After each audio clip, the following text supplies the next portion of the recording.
Many people think that winning is about talent, luck, or just being in the right place at the right time.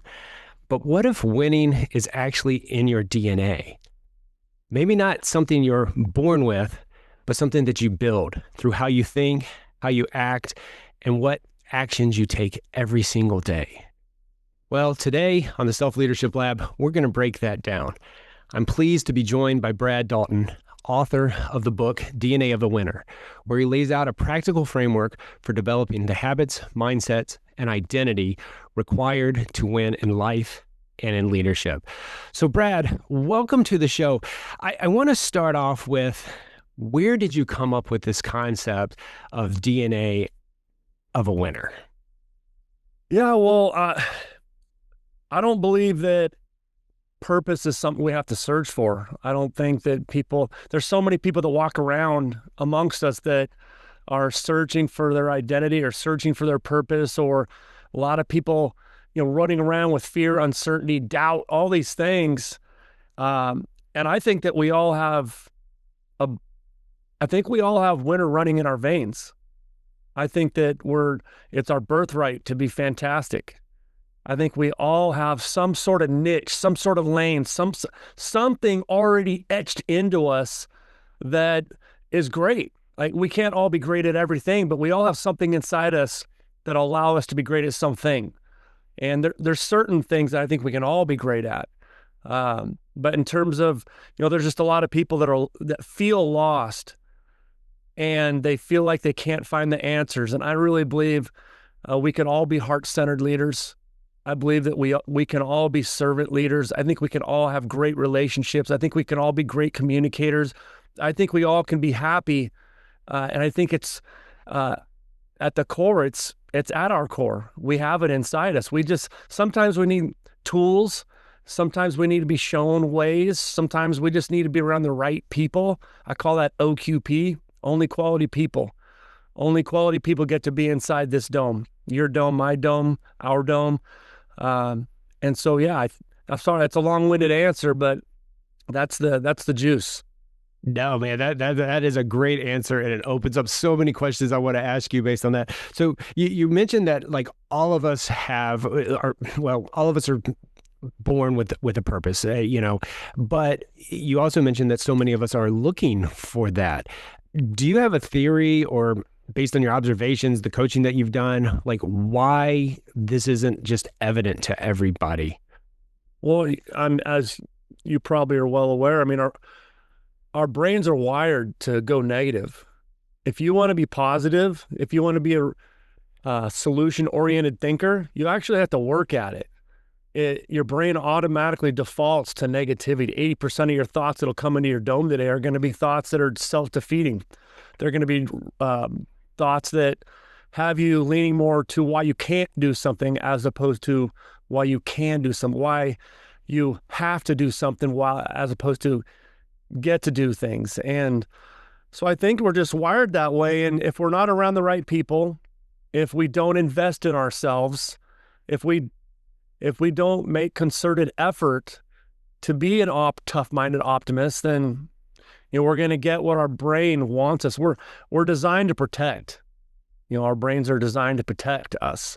And so, your brain is almost like a glass half empty thinker. It's going to assume the worst. And that's not a good way to live. I mean, no one wants to work for that person. No one wants to have a relationship with that person. You're an energy vampire. People don't want to be around that. And we don't have to be that. We can choose otherwise. But yeah. It's so interesting what you say. You say people don't want to be around those people. And I can certainly think of people in my life that I do want to be around. But why do so many people, in your opinion, surround themselves? And we'll talk about the only quality people in a minute, because I think that's a beautiful concept. But why do you think, let's set the foundation for that discussion. Like, why do you think people are drawn to either negative people? Let's even open the aperture: negative ideas, social media, things out of their control. Because I know you have a lot of experience working with winners, athletes, and high professionals, in the corporate world and that sort of thing. So just kind of share that, kind of like why, because I'm sure you've had to help some of these people get from that mentality to the mentality that made them tap into their DNA of their what makes them a winner.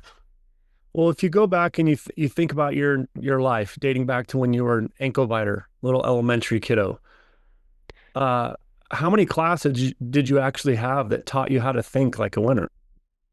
I mean, we're getting all kinds of great content, right? I'm not slamming science, English, math, whatever. I'm not slamming any of those because those are all really important too. But getting a 1600 on your SAT or getting a 4.0 GPA or getting a lot of great content does not guarantee you to be great in life. It guarantees you to have a lot of great information. If you can't translate it, if you're not good in relationships, if you're not a good communicator, if you don't take mental reps, if you've never been exposed to any of these things, you don't know any different. And a lot of times people stuck in Pity City, they get comfortable being miserable. And then they start gravitating towards it. And they try to sponge on others who might be in the same boat.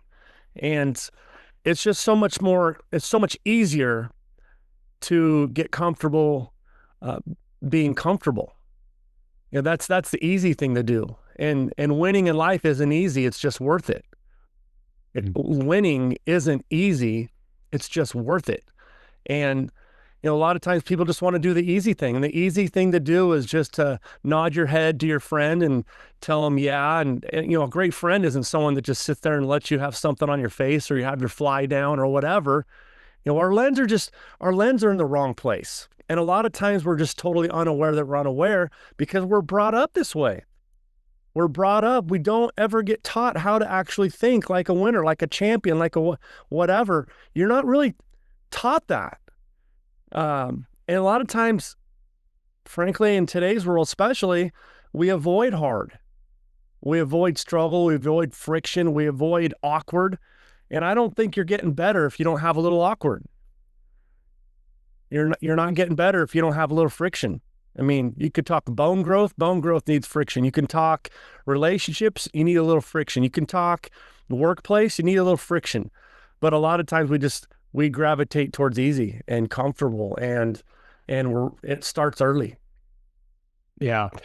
You bring up something that I see as a dichotomy, right? I 100% agree with you. We need to struggle. We need to persevere in order to grow. You're not going to build muscle unless you lift heavy things and put that stress on your body. But going back to your original point about we surround ourselves with negativity. So there's you see the dichotomy there. I mean, like on one end, you got to struggle in the right areas, but most people, and I'm preaching to myself here because I was depressed. I had pretty much given up on life 5 or 6 years ago. So I know exactly that mindset of negativity and surrounding yourself with negativity. But why do people confuse that negativity with like the positive struggle that we're talking about? Because, like I said, more and more, I'll give you an example. The other week, someone called me about something that was going on, and he said, "Hey, what do you think about this?" And I didn't even know what he was talking about. And he told me, "How do you not know about this? I've been thinking about this for 4 days." And it wasn't something great, but it was also something not in our area, not in our country, not even related to us. There was nothing we could do about it. But that person struggled for 4 days with negative thoughts and anxiety over something they can't control. And I see it all over the place. So take a second and address how you think this dichotomy is, because I'm still trying to figure it out. So any help you can provide me will certainly help me. Sure. Well, let's first address what positive is. A lot of people hear the word, there's people that hear the word positive and they just assume it's all roses and it's Pollyanna and whatnot. Positive isn't always positive thinking. Positive isn't full-time positive thinking. Positive is full-time positive action no matter what you're thinking. And so, a lot of people are overwhelmed.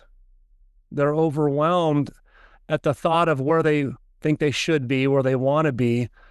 And a lot of people don't really know what growth is. I mean, if you want to be a more positive person, you don't have to just there is no overhaul there. That's overwhelming. What you just need to do is take the next positive action. What is the next productive action. Pick a word that works for you, something that's going to have you just move the needle. What is it in your life that could move the needle? And I'm not talking like big things. We're talking molecular things. Could be just a tiny habit at night. It could be a tiny habit in the morning. Something that serves as a catalyst to giving you the desired behaviors, not the desired outcomes. Outcome thinking can be overwhelming. Pick something molecular, something small, something that could take you between 30 seconds and 2 minutes that can serve as a catalyst to behaviors, to actions, to the identity you're looking for. And know that your best is good enough.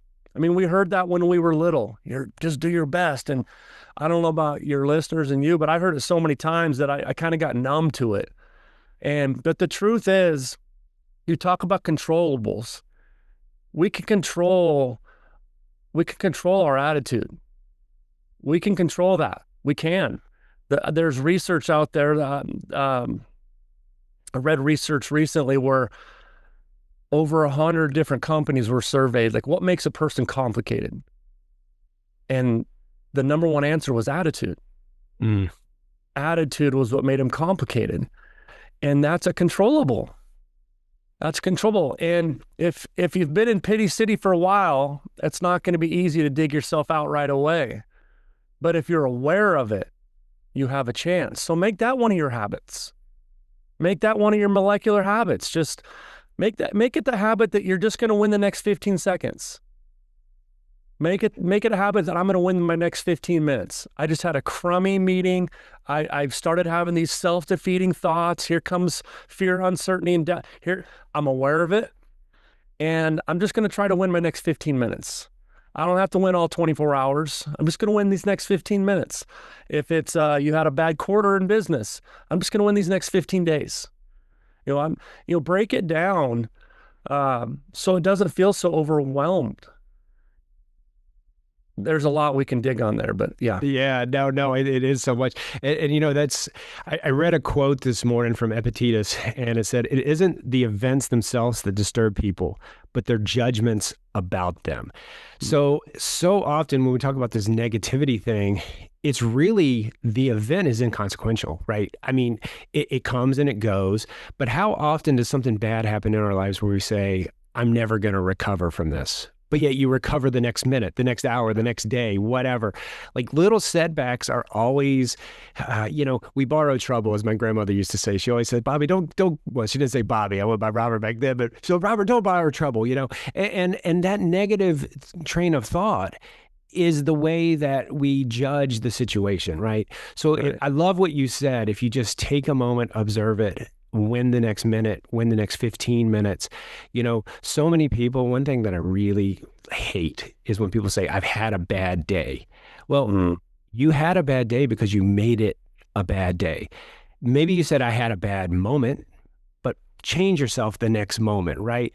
Yeah. So yeah, I mean, again, it's very, so like when we're sitting here talking about it, we make it sound like, oh, you just snap your fingers and boom, you change your mindset. Can you walk us through a little bit of the steps that you help people to do this? Because it is a gradual process. Because like you said, your brain is designed to protect you. And if you've been feeding this negativity and leaning into it for so many years, it's not going to be instantaneous. So I like your initial step. Hey, just win the next 15 minutes. I mean, that's pretty simple, right? If you just say that to yourself, bathe yourself in that kind of positivity will ensue. But give us a couple more tips on that. Yeah. Well, I'd also real quick like to touch up on success itself. Just you spurred a couple thoughts while you were talking there with me. I think a lot of people have the wrong idea of what success is. Success isn't a destination. Most people, they get stuck in those ruts. They also have the wrong idea of what winning actually is. Winning isn't a scoreboard, and it's not a number. And it's not a thing. It's not an event. Success is the road. It's not the end of the road. Success is the road. And if you have that mindset, then you also know that there are going to be bumps in the road, and you're going to expect bumps in the road. You're going to understand that success is also the friction. Success is also the struggle. I have some adversity. Good. This didn't go my way. Good. Having the right mindset when things don't go well, and have the mentality of good, understanding that this is part of the road. Like, this is it. A setback is a setup for a comeback. We don't have to be frustrated. We could choose to be fascinated, because this perceived setback is a growth opportunity. These are opportunities. And it really starts with that. When I first have conversations with people, there's no one way to do it. I just ask questions. I think super leaders are super listeners, not only to others, but to themselves. Ask questions. You don't have to be judgmental about it. There's not a person on this earth that's not flawed. We're all flawed. To expect a perfect answer is crazy. So the first thing I do is I ask a bunch of questions, and then I ask people real simply, who is it you wish to become? Like, what is it you're looking for? And then from there, we always break down realistic habits that could lead to that. So if I were sitting in front of you, we'd be making a list, and I have some exercises we do, and then we track those habits. So we track everything else, right? We audit everything else in life. We keep track of our budget. We keep track of our quarterlies. We keep track of, in sports, everyone's keeping track of every stat known to man. But the things that lead you to all the things that you say you want to become, want to do, want to achieve, are your habits. And so we take daily mental reps, just tracking. Some people might be overwhelmed if you track too many habits. So you start real small with like three a day. And then others as many as 9 or 10. But they're all habits. We're tracking them, and we're giving ourselves grace. So the goal I have for people is just to hit 80% of your habits. 80% of your habits each day. And if you can do that, it's a great day. That's a great day. We're not aiming to be perfect. We're aiming to get better. We want to be a sliver better than we were yesterday. That's it. And what happens is, when you start tracking and start taking mental reps every day, just as you would in everything else in your life, when you start doing that, you become more aware. And you don't have to be married to the original habits that you set. You can be flexible with it. But if you're not aware, you can't have clarity. And if you can't have clarity, you're shooting from the hip every single day. You're wondering why you're not getting anywhere. You're wondering, why am I not getting better? Why am I not getting some traction here? And you're operating without clarity. And the thing is, it's not rocket science. It's not rocket science. You just have to invest in you. You have to take time. I mean, if you saw my desk right now, I'm a pretty organized guy, but I've got notes everywhere. I take notes every single day. I take notes. I listen to big dogs like Shelton Nation here every morning. I am always investing in myself. The best investment you'll ever make is the one in yourself. But if you went and audited your last 24 hours or last 24 days or whatever, how much of it was in you? How much were you investing in yourself? Like, there's nothing more important than building you from the inside out. You want to be great? It starts from the inside and builds out. It expands. And when you invest in you, I'm sorry, I'm getting fired up now, Bobby. I like it. When you invest in you, the thing is, the people you love the most cannot become the best version of them without the best version of you. Rooms get better because you're in it. But that's not always going to be the case to the same degree if you don't invest in yourself. And I don't know how I got going on that one, Shelton Nation. I like. Well, I certainly appreciate it. I got a little goosebumps there when you get fired up. But I love what you said about success, and I'm going to throw around an idea that I've been having. I think like you track your habits, you check all these metrics and all these kind of things. But I think real success especially when you're making a change and you're trying to go from negative to positive as much as you can, it's qualitative, right? It's taking analysis at the end of the day, like, man, this situation happened, but I am so proud of myself about the way I handled it. And that goes into what you were saying about who do you want to be? Who do you want to become as a man, as a person, whatever it is? You really want to like make those your standards. And those standards, I think, are where you see success. It's not on how much money you made, or did I get the promotion, or did I get this? What did I learn from this? Because a lot of times, like, I don't know about you, if you've ever been up for a job or competed on whatever it is, sporting, it doesn't matter. It could be checkers, whatever you're competing at, and you lose. Did you really lose, or what did you gain from that experience? Like, who did you meet? What did you learn about yourself? What did you learn about the world that you get to interact with? And I think a lot of times we always look at a scoreboard, or we look at our Apple Watch metrics, or, if we're lifting weights, oh, today I didn't lift as much as I did 2 weeks ago, whatever. Well, like, take analysis of that and why, and then build upon that. And then I think that's where real success comes. I mean, of course, it's great to have a goal. It's great to shoot for something, but don't make the goal be everything. Like you said, invest in yourself. And I think we can invest in ourselves both in knowledge that we create, podcasts we listen to, books we read, quiet time we spend with ourselves. But we can also invest in ourselves by being observant of our behaviors. And, you're a coach, I'm a coach. Coaches love to talk about wins. And this is something I struggled with for a really long time, because I was always saying a win was like something that I could like put my hands on, or an achievement. But, the other day I had a couple setbacks. And at the end of the day, when I looked at the day, I was like, man, Bobby, you crushed that. You didn't let this affect your spirit, your standards, your positivity, none of these things. And, I pat myself on the back, because 5 years ago, that could have destroyed me for a month, 2 months, whatever. And so I like what you say about success. Is there anything else you want to add to that? Because I really want to make sure we get to this only quality people, because I love that concept that you come up with there. But anything else you want to do on success before we move on? Well, no, I want to, maybe a couple things I wrote down while you were sharing all those good nuggets. I think that one of the problems, could it be possible that we are too goal conscious and not enough growth conscious? For sure. Just imagine a world where we got stuck on growth over goals. Goals are cool. To-do lists are cool. We all have them. But why not a to-be list as opposed to a to-do list? Why not? If we really want to become something, what are the things we need to do today to become that? As opposed to, because to-do lists seem like, you're just checking off boxes. And we're not trying to just check off boxes today. We're trying to become a different kind of beast. And you had talked about standards. You were crushing it there. I was just burning a hole in my paper while you're talking.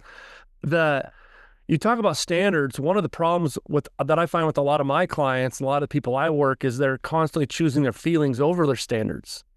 And in adverse situations, generally speaking, because we are wired the way we are wired, our brain's going to want to listen to our feelings. When we're trying to squeeze out that last rep, or we're trying to get to the end of the day, or to the end of the week, or to the end of the quarter, you see a lot of quality, I call them chronic starters, but not phenomenal finishers. You see a lot of people that aren't finishers because they're listening to their feelings. And when things get tough, your feelings, unless you've trained them, aren't going to tell you to finish. They're going to have their definition of finish is going to be different than our definition of finish. We're going to want to finish strong. We're going to want to make sure the end of that meeting, we're still giving the person in front of us our wholehearted attention, just as we were in the first minute. But if it's Friday and it's getting close to time to go home, or it's the end of practice, or it's the end of a workout or whatever, your brain and your feelings, you're tough. Like you're fatigued, you're tired, and you're going to want to quit. Well, the standard's a standard. The standard is a standard. If I say that I want to be a great listener, I want to be a super listener because I want to be a super leader, well, then I'm going to be committed to that action the entire time. I'm committed to that. That's a standard. If I say that I want to treat people fantastic, well, what am I doing today that's going to exemplify that, exhibit that? I go into Starbucks. I'm a green tea guy. I'm not a coffee guy, but every day they know my name. They know my name. They know my voice through the intercom, because I try to be abnormally awesome to them. I try to be abnormally awesome to the custodian. I want to be abnormally awesome and hold doors open for people that I don't even know. What are you doing? What is your standard? You say this is your standard. What is your standard? And then are you living up to it? Or are you listening to your feelings? Are you going to be the person that sucks the energy out of the room because you're listening to your feelings? Are you going to be an energy vampire, or are you going to be a chief encouragement officer, CEO? So, yeah, there you go, bud. Yeah, I like you. I was writing down a lot of things. I love the to-be list. I'm going to steal that one from you, Brad, just so you know. Because, I've started asking people instead of how are you doing, how are you being? Some simple little changes like that in the semantics that you use, I think are very powerful. And another thought that popped to me, and I'm going to quote David Goggins as much as possible, but you don't finish when you're tired, you finish when you're done. And that is exactly what you're talking about. Like you said, I'm paraphrased, a lot of people are great starters, but terrible finishers. Along my journey in life, when I was seeking accolades or doing things, and someone found out, oh, this guy has this guy has this. How many people come to you and say, I started that, but I quit? And then there was always an excuse. And the excuse is always up someone else. But really, it's like, why do you sit down and quit? I'm not saying that everything you start, like I was telling my wife just a couple of days ago, my superpower is finishing, but it's also my biggest Achilles heel, because sometimes I'll just get going on something, and it's not really serving me. It's not making me who I want to be. It's who I want Brad to think Bobby is, or my wife to think who I am. And I say this on the show ad nauseum, and I wrote even a book about it. And if you're working for someone else's expectations or someone else's approval, you're always going to be in this negative loop. You're never going to find true success, because only you can define success. Just like everyone who's listening to this today, I hope they're as fired up as I am, because Brad, man, you're a dynamo. But again, once we're done, once this podcast is over, what are we going to do with this information? We can have this tingly feeling, this emotion. You talked about it earlier. A lot of us are governed by our emotions. Govern yourself by your standards. This is the Self-Leadership Lab. It's all about how you lead yourself. And I've kind of changed the definition to be, my definition is how you govern your inner world, which is exactly what we're talking about here, is how you govern your external world, how you show up. Like you said, you're at Starbucks, you're having a crummy day, you're thinking about what's next. But that person isn't. That person has their own set of problems. So imagine if you just say, hey, man, this is great to see you. They've got a name tag. It's easy. They say, hey, Larry, it's so great, whatever. Think of what that does to your day. And I can tell you this from someone who wanted that so badly. Brad, I live in the DC metro area. I say it on the show a lot of times. People aren't overly positive most of the time around here. Right. So if you are that dynamo, if you are that person, you stick out. But man, we're getting super fired up, and I like it. I hope everyone else is enjoying this too. But tell me more about this only quality people, because I think that is a novel concept. There's a quote out there that says you're a combination of the last 5 books, last 5 people you talk to, or something like. Yeah. I can't remember who said that. You're smarter than me. You probably know who quoted that. But that's what I kind of think of. Am I right on that, or just explain your only quality people a little more to us? Yeah, it's kind of an extension on that. What people need to realize is it's a privilege to have you in their circle. It's a privilege, not a right. And a lot of people A lot of people are kind of a little bit like you were talking about. They're looking for external gratification. They're looking for other people's approval. They're kind of they've turned into the yes guy, where they're just saying yes to anybody that wants to come in. And we don't win by surrounding ourselves with yes guys in life. And we need people that are going to build us up. We need people that are going to add to our lives, that are going to, we're going to serve them and they're going to serve us. And that we want to be surrounded by people that don't give to get, but give to give. We got to decide who it is that we want to become, and just make all of our actions, including the people that we allow to be in our circle, we need to decide if they're worthy. And that does not mean that we don't have people in our circle that are also working on things.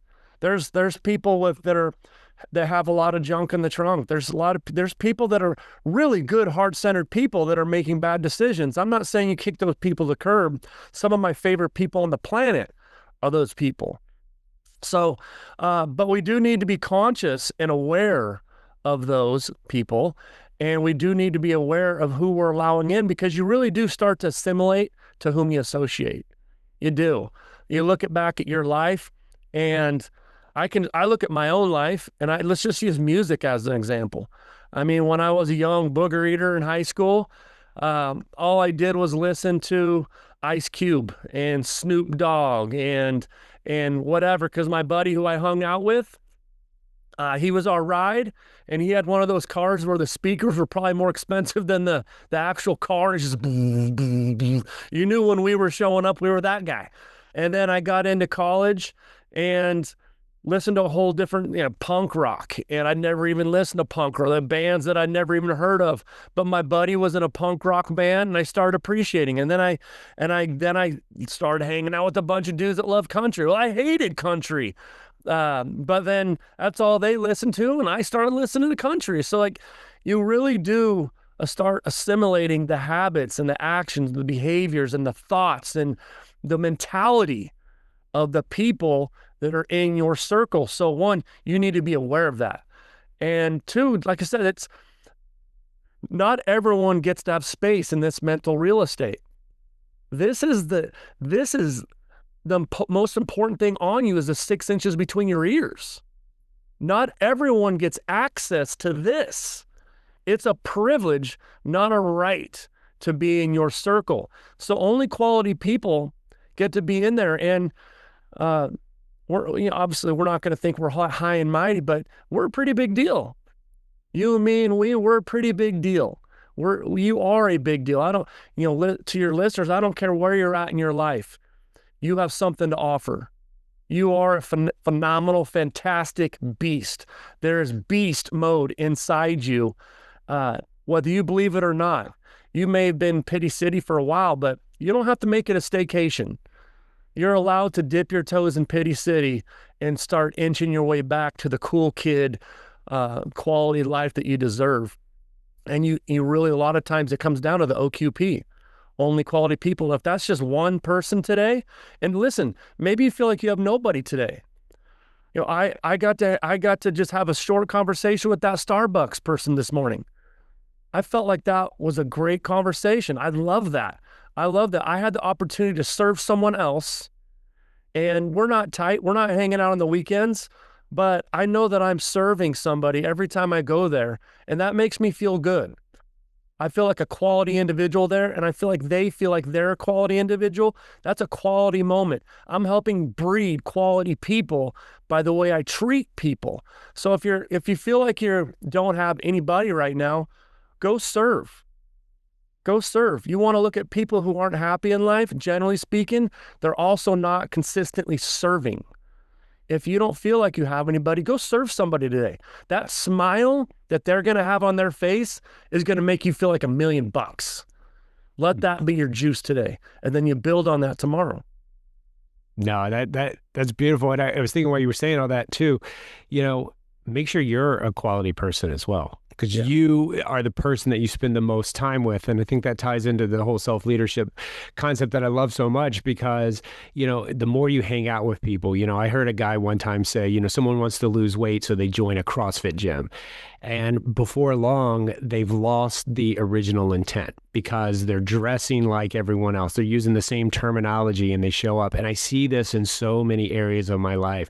Like when I was training to be a coach, everyone in there started off wanting to be a coach, but pretty soon you got comfortable in the coaching community, right? Because there's a lot of positivity and a lot of this. Well, then you're scared to go outside on the other. So I love what you said. Make sure you're aware of what you're at, because, and then this is where getting those standards and knowing who you want to become really plays into, who you're around and what edifies you. And again, where you're making a change, you're probably going to have to, don't burn friends, don't burn people. Just start living that example. They say a picture's worth 1,000 words, but they also say birds of a feather flock together. Make sure that you're the bird that brings the flock in versus one that flocks to, right? I don't know. Does that even make sense? I don't know, but it did to me at the time. Yeah, I didn't go to word school, so sometimes I get tripped up on it. But that's that commercial. The guy's like, I've been going to word school. I don't know if you see it. It's for some insurance company. I think that's hilarious, but it describes my life to a T. But no, I mean that whole part of being standards, positivity, all of this. So wrap this in a bow for us, because, you've written a book, DNA of a Winner. We'll put the link in the show notes. Everyone should go out there and read it because you really put some great tips in there. But how do we take all of this stuff and give people an action that they can take today to, tap into that winning DNA and go out there and live a different life than they currently are, if that's what they want to do? Yeah. Well, there's so many things to that, but I will just say that the best life that you're looking for is a lifestyle. Like effort is a lifestyle, kindness is a lifestyle, compassion is a lifestyle.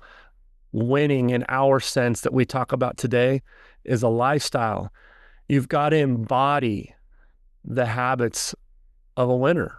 You've got to embody things. Now you've got the juice in you. You've already got the juice. And what you've got to do is embody those habits. So, like I said, if I'm your listener, you first have to decide who it is you wish to become, not what is it you wish to do.